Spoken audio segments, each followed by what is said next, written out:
40 days, 40 consecutive days of rain across parts of the United Kingdom, and right now a second massive band of heavy rainfall is barreling towards southwest England.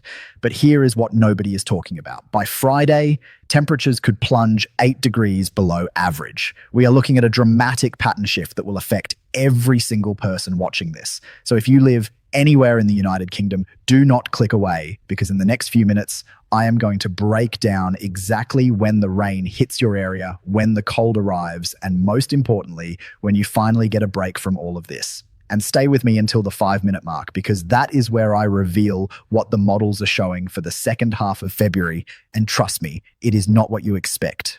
Let us start with what is happening right now, because Tuesday, the 10th of February, is shaping up to be another brutal day for millions of people. A fresh band of heavy rain is already pushing into the southwest as we speak. If you are in Cornwall or Devon, you are getting hit first. By lunchtime, that rain reaches South Wales and central southern England. We are talking Bristol, Bath, Cardiff, all under persistent rainfall by midday. Now, here is the critical number. Some areas could see 40 to 60 millimeters of rain just on Tuesday alone. To put that in perspective, that is nearly a month's worth of rainfall in a single day, landing on ground that is already completely saturated from weeks of relentless downpours. But wait, there is a second problem developing simultaneously, and this one is arguably worse. Eastern Scotland is getting hammered again. A separate band of rain is setting up across the east of Scotland. And here is the twist. It has nowhere to go. A Scandinavian cold block is sitting like a wall to the east, effectively trapping that rain system in place. It just sits there, dumping water hour after hour. Aberdeen, Dundee, Edinburgh, if you are in eastern Scotland right now, you already know exactly what I'm talking about. Another 40 to 60 millimeters is heading your way on Tuesday, with similar amounts again on Wednesday. That is potentially over 100 millimeters in just 48 hours, on top of what has already fallen over the past 2 weeks. Now, where does get a bit of relief on Tuesday? If you are in the East Midlands, East Anglia, or the Southeast, you are looking at a drier day compared to everywhere else. Northwest England also catches a few gaps between the systems. But make no mistake, for the vast majority of the country, it is just another day of rain added to that extraordinary 40-day streak. Temperatures on Tuesday. Southwest England sits around 12 degrees Celsius, which sounds mild, but with gusty winds and constant rain, it feels miserable. Northeast Scotland, 6 to 7 degrees with biting winds off the North Sea. And here is something important that a lot of people are going to miss. Later on Tuesday, the wind starts shifting to an easterly component. That is a signal. That easterly wind is the first hint of the dramatic change that is coming later this week. Do not forget that detail, because it becomes very important in about 2 minutes. Right, Wednesday. Do not skip this part, because Wednesday is when things start getting interesting for Scotland. That easterly wind I just mentioned, it pulls colder air across from Scandinavia towards the northeast of the United Kingdom. The rain over eastern Scotland starts turning to snow above 300 to 400 metres. We could see 5 to 10 centimetres of snow accumulating at those levels. Some of the highest routes across eastern Scotland could be affected. If you are planning any travel across the Cairngorms, the Grampians, or any highland routes on Wednesday, pay very close attention to conditions, because they are going to deteriorate through the day. For the rest of the country on Wednesday, Northern England stays consistently damp. Northern Ireland sees patchy rain, especially towards the south. The southern half of the United Kingdom gets showers rather than persistent rain, so there are at least some gaps. Cornwall, however, gets another dose of wetter weather returning by late afternoon. Temperatures on Wednesday, the south stays around 10 to 12 degrees. But in the northeast, with that cold wind blowing straight off the North Sea, it feels significantly colder. Wind chill is going to be a real factor for anyone outdoors in northeast England and eastern Scotland. Now, here is where everything changes. Do not miss the next part, because this is the section I promised you at the beginning. Thursday into Friday is when the pattern completely flips. Through Wednesday night into Thursday, another round of really heavy rain pushes across southern England. But up in Scotland, something different is happening. The rain starts turning to snow, not just on the hilltops, more widely. And as we push through Thursday into Friday, that precipitation sinks southwards and the snow showers push further into Scotland and beyond.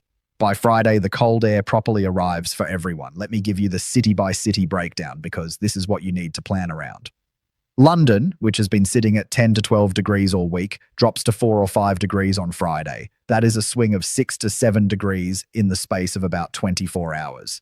Birmingham, similar story. Manchester, expect 3 to 4 degrees at best. Leeds, 2 to 3 degrees. Glasgow, we are talking close to freezing. Edinburgh, barely above zero with that wind factored in. And Saturday looks even colder. This could be the coldest day of the entire event. Maximum temperatures across much of Scotland struggling to get above 2 or 3 degrees. Further south, 4 to 5 degrees at best. But here is the thing that really caught my attention when I was analysing the models. Saturday morning brings a harsh, widespread frost. Now think about this for a moment. We have had 40 plus days of relentless rain. The ground is soaked, roads are wet, surfaces everywhere are damp, and suddenly temperatures plunge below freezing overnight. What does that give you? Ice. Potentially widespread, dangerous ice across roads, pavements, and paths. Friday and Saturday mornings could be treacherous, especially for anyone who needs to be out early. Now, I know what you are thinking. Great, so it goes from being miserably wet to being miserably cold. But actually, there is a silver lining here, and this is something I genuinely think a lot of people are going to appreciate. Friday through to Sunday looks significantly drier for most of the country. Yes, there will be some wintry showers, particularly in the north, but compared to what we have endured over the past 40 days, this weekend could actually bring some decent sunshine. Cold sunshine, admittedly. You will need to wrap up warm.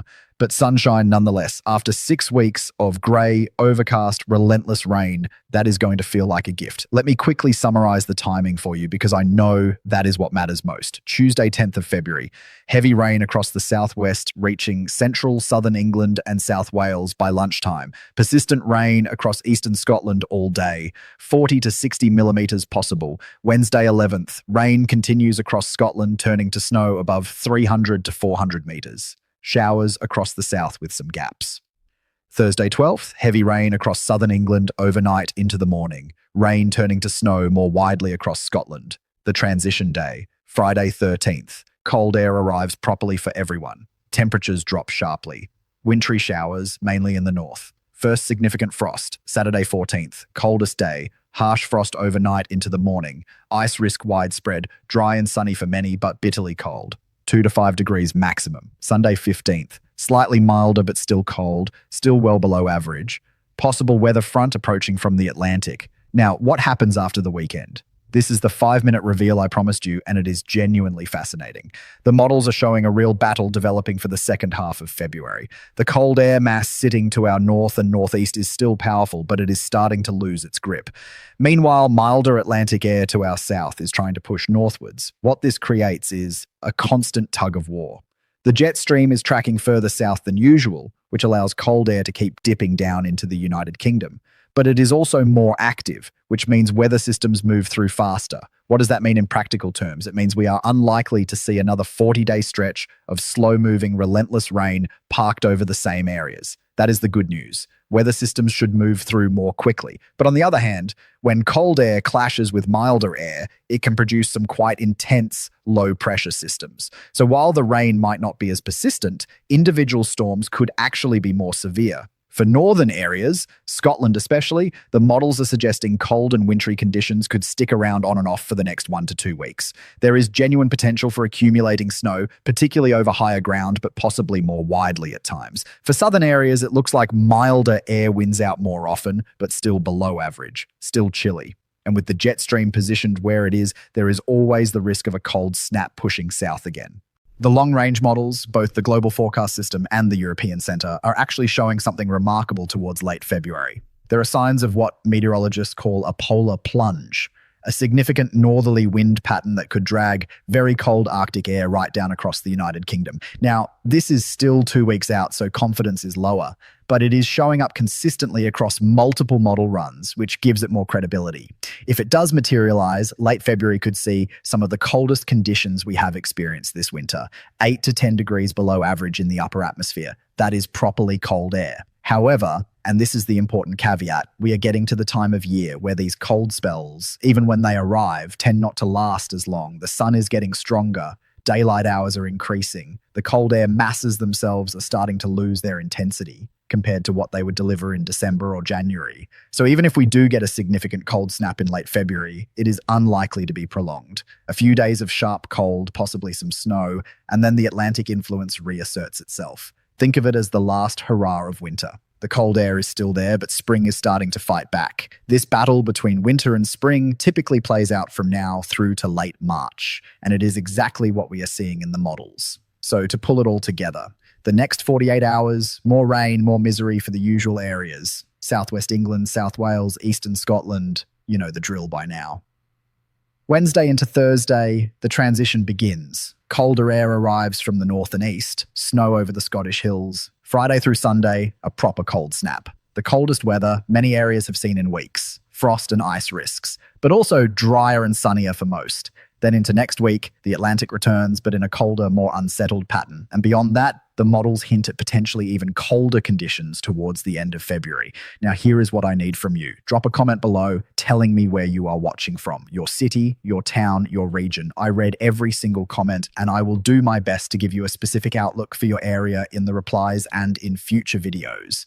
Whether you are in Cornwall bracing for more rain, in Edinburgh dealing with those relentless downpours, or in the Midlands wondering if the cold snap will bring snow to your doorstep, let me know. And if you found this breakdown useful, make sure you are subscribed, because later this week I am going to do a deep dive into that potential late February cold event.